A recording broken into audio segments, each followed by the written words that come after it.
Hello, African Confessions. I am back with another episode.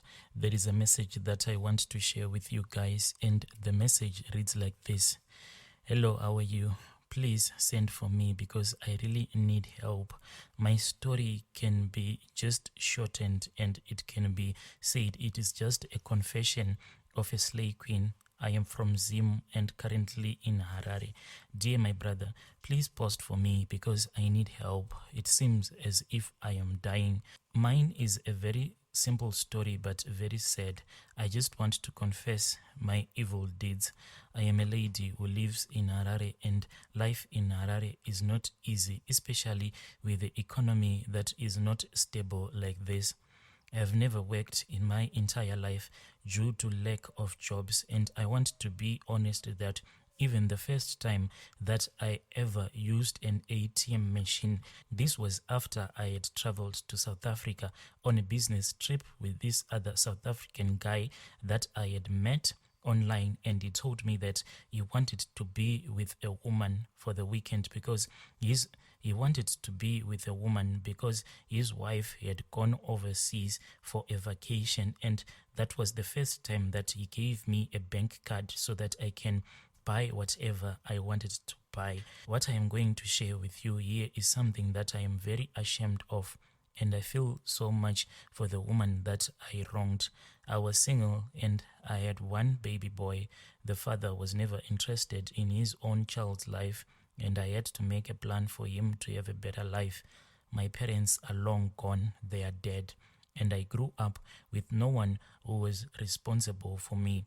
The only life that I knew was to be a lady of the night, something that I didn't choose for myself, but I had to run away from my auntie's house who took me in, and when my parents had passed away, my auntie was the only one amongst all of my relatives who wanted to take care of me. But when auntie took me into her house, she did not do it simply because of her goodwill, but she did it for her own selfish reasons. Sometimes I wish that maybe if my auntie had refused to take care of me after the death of my parents, maybe my life would have been better. I so wish that my auntie would have just refused. If I was going to stay in the street, maybe my life would have turned out to be better. Because after my mother's funeral, when me and my auntie traveled back to her house, I knew that now she was going to turn me into her housemaid. Because after staying with her, she then fired her maid. Then she told me that since I was no longer going to school, I was the one who was supposed to be responsible for all the chores in the house. I would wake up early in the morning so that I can prepare the bathing water for her children and then prepare a breakfast for them before they could go to school, pack their backpacks and prepare their lunch boxes that they would take to school. After all of the school kids would After the school kids would have left with her husband, it will be me and auntie in the house, and she was not someone who was really good. If she would find out that I'll be just sitting on the sofa watching TV, she would scream at me. She would tell me that I should find something to do. Life was so stressful. I am telling you the background of my story, not to justify what I did to this woman or to get any pity from you, but I just want you to understand my situation, that when my parents died, then it seemed as if God had totally forgotten about me. When I saw that my auntie was mistreating me, I had no choice. Left with no choice, I then ran away from this home because I was abused and had to realize that in this life I was just but alone and no one was sending me any help. This is how I met a friend who introduced me to the nightlife, and I started waiting in the avenues wearing a jacket. Sometimes I'll be naked. There are those very long jackets that can cover you from your shoulders down to your feet. so I used to wear only heels without wearing any clothes inside that jacket. Whenever a car will be passing by, then I will open that jacket so that the men can see all of the assets that I was selling. Everyone who grew up in Harare, they know this place. It is called the Avenues. That is the place where I used to prostitute myself. If the person would flash at me, I will then know that this was a sign for me to open the jacket. Then those who will be interested in me would stop and take me to their houses for a one-night stand or for a quickie in the car or anywhere where we could just find a perfect spot for a quickie. In the morning, I would then count my money and go home to my son.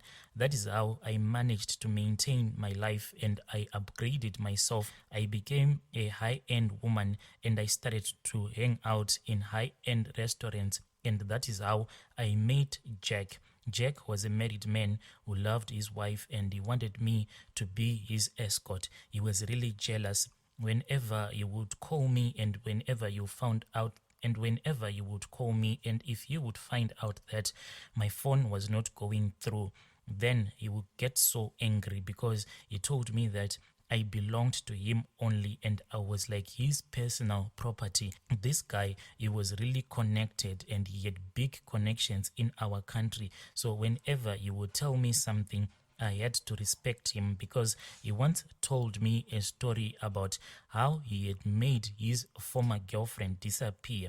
This was after that girlfriend of his had fallen pregnant for him. After she had fallen pregnant for him, then he asked her politely to abort that baby because he didn't want any drama, but then she chose to disobey. Then she chose to keep that pregnancy. He told me that this was okay, he had forgiven her.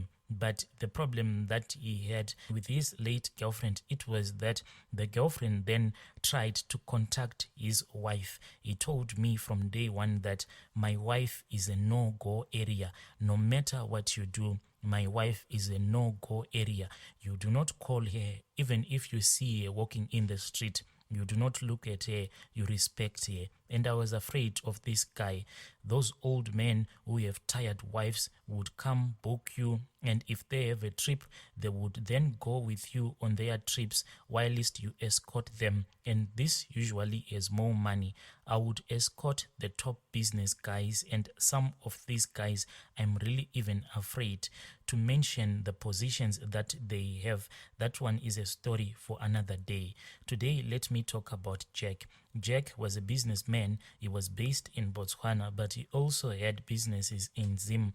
I became his regular, and he told me that he wanted to marry me but never have a child, just become his permanent girl until I die or if he dies first.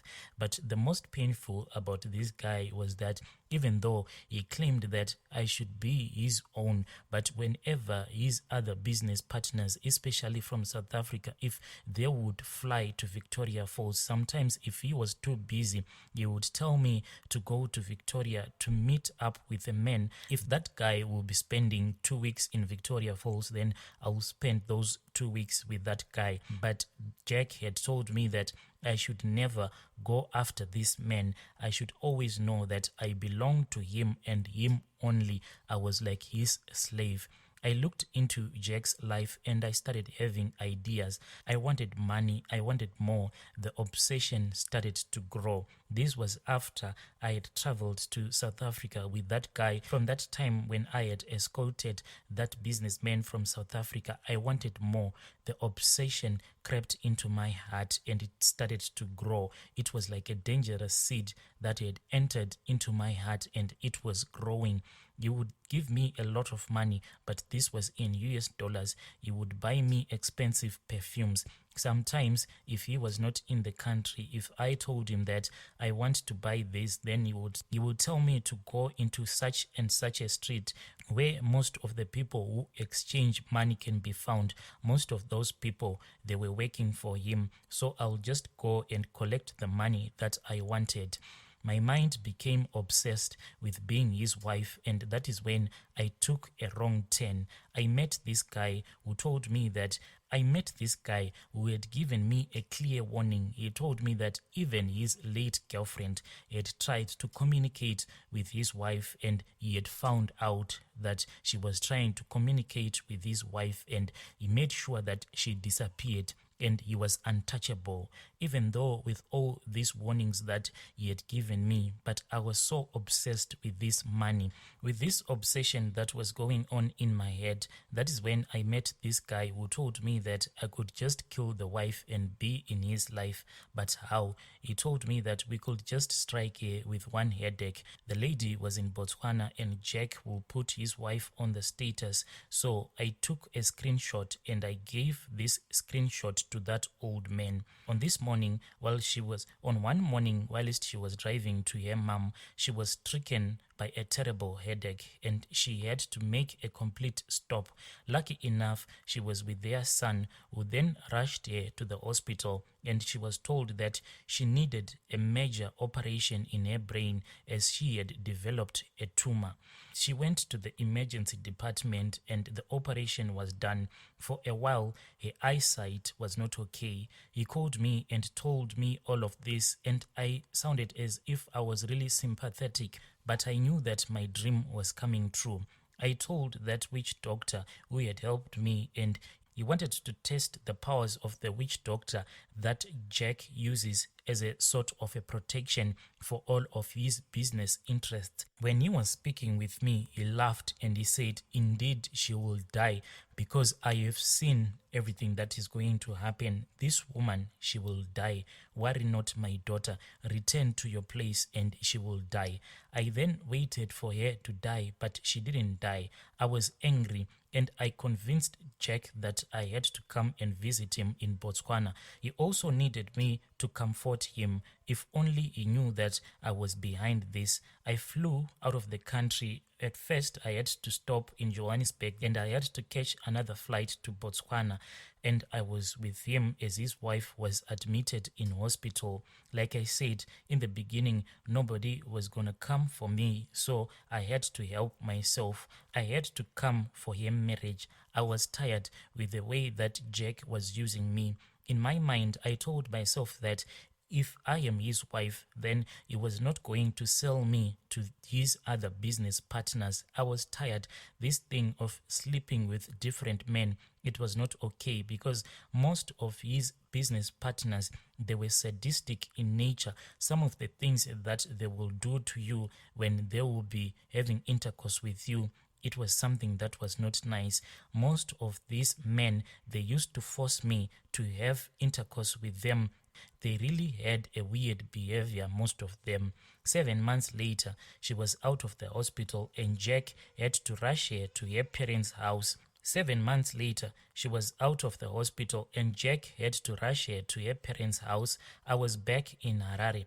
I visited that man who was doing the black magic, and he then told me that indeed this woman, even though he had tried to send his tokoloshis so that they can finish her off, it seemed as if there was a blinding light that was blinding all of these tokoloshis whenever they would try to strike her down. There was a higher power that was protecting her. He had to strike her again. I knew that this was my one chance to be the rich woman like she was, and not to be a secret wife, but I wanted to become the official wife. The old man striked again, and this time she struggled with her tummy. Her stomach was very painful till she went to visit a gynecologist who told her that she had growth. That is why her tummy was big. This time the growth was even making noise in her tummy. Then they operated her. I still remember when Jack told me that he was really getting tired with the way that his wife was getting all of these operations, because he told me that the fat that they removed from his wife's tummy, it was somewhere around 3 kgs. And everyone said that they'd never seen anything like this in their life. The fat that they removed from her tummy, it was almost looking like a baby. She came out again free. She didn't die. I consulted with that witch doctor, and all along, this witch doctor, he kept on charging me a lot of money because he knew that I was having a relationship with someone who was really connected with a lot of powerful people in this SADC region. So he kept on charging me lots and lots of money. When I consulted with that man, he then told me that there are people who came to my house. They have told me that because if I continue helping you to fight this losing battle, it might affect me and my work, so you have to give up. Brother Nashi, as difficult as it was, but when a witch doctor tells you to give up, you have to give up. I am really sorry for all of the pain that I have caused in your life. I had to leave Jack, but now I am with another client. I gave up on the dream of being his wife. I went back to my escorting business. I'll be back with more.